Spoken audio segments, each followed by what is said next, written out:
BBC Radio Manchester. Mike Shaft. BBC Radio Manchester. Now, in the 25th year of his music career, Jay Stanfield from Cone is no stranger to generating new and exciting ideas. But after his grandmother passed away, he realized that he had nothing physical to remember her by. Jay then set up the Songwriting Company, where he writes songs for relatives who want a legacy of their loved ones after they're gone. I'm delighted to say he joins me in the studio now. A very good morning to you, sir. Good morning. Thank you for taking the time to be with us. Now, let's start off way back. Tell me a little bit about yourself, please.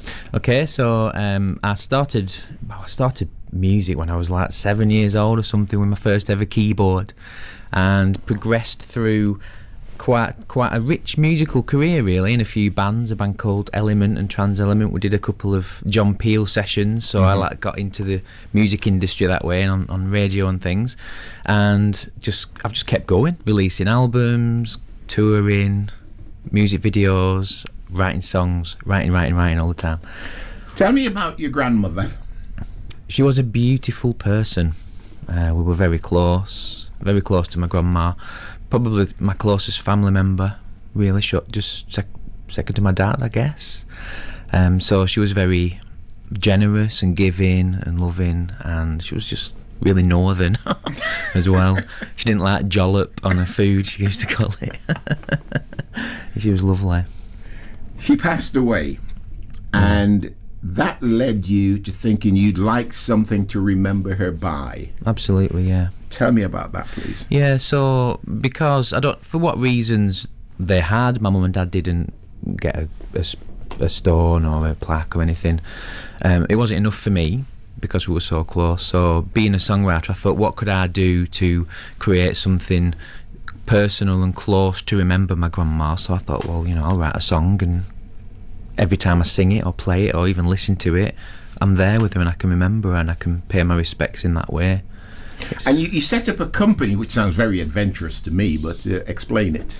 So I thought, how many other people out there might not have anywhere to remember the loved ones, or may want something new to remember the loved ones by? So I thought that it'd be beautiful to meet a family, sit down with them and have a conversation about their loved one, and then basically use their words and arrange them into a song. So there's no real embellishments on my part. I like to use their words because it's so personal, particularly the name. That is key, the name of the person, and just arrange it and use my experience to turn it into a beautiful song. And what year was this when you launched the company? It was last year. Last year?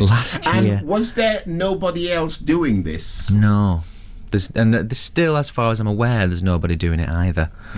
You have memorial sites, but that's really as far as it goes, as far as I'm aware. And you take these words, you turn them into a song, you add music, and what happens then?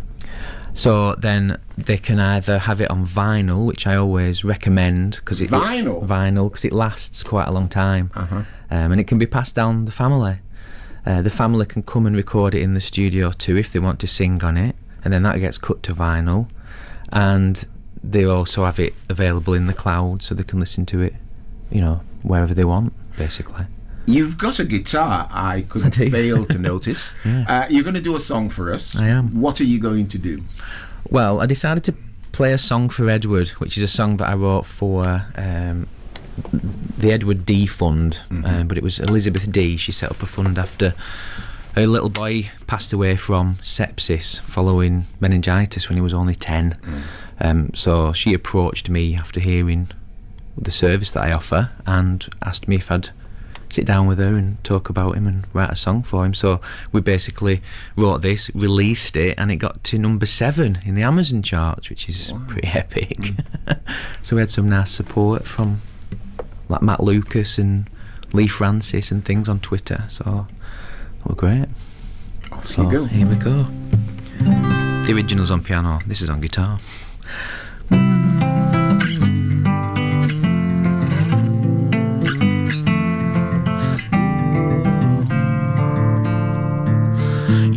such a doer, you were always on the go.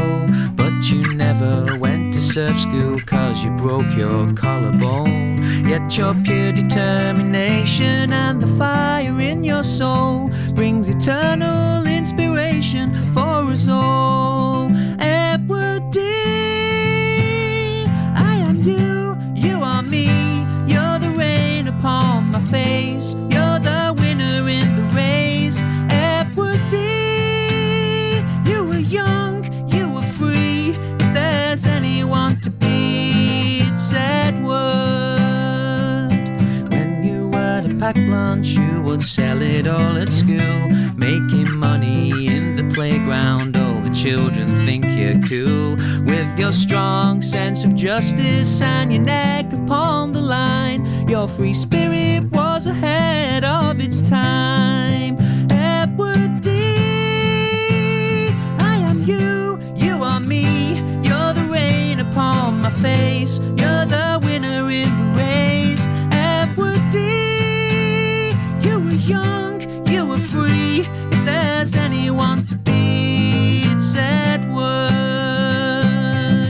You'd always light a fire and watch it burn.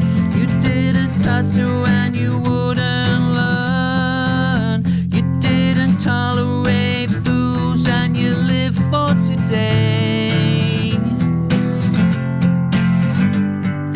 Noisy, loud, talk to anyone, hard on your sleeve. Left your mark here for everyone, helping us grieve. Edward Dee, I am you, you are me.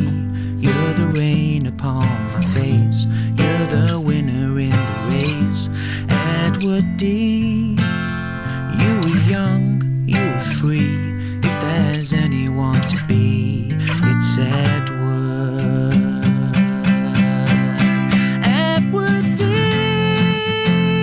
I am you, you are me. You're the rain upon my face. You're the winner in the race. Edward Dee, you were young, you were free. If there's anyone to be, it's Edward. If there's anyone to be, it's Edward. If there's anyone to be, it's Edward.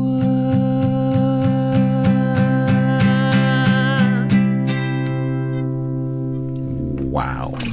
I've been sitting here with a massive smile on my face because that is so personal. So personal. That is absolutely fantastic. Oh, thanks. It's, what does Edward's mum think when she hears that?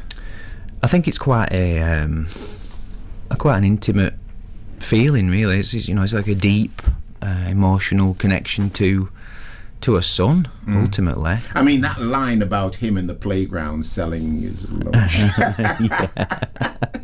It doesn't get What a any more legend. personal than that. Absolutely, no.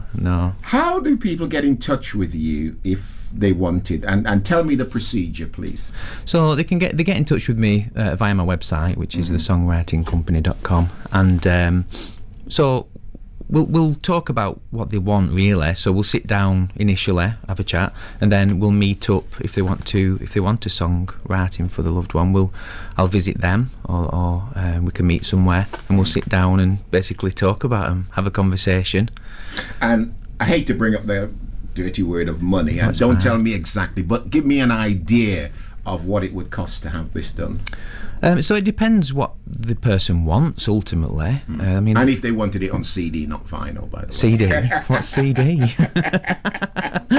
Yeah. So I mean, the cost changes depending on what they want, really. If they want just like an intimate acoustic recording, just one vocal and harmony or something like that, that's just produced quite intimately.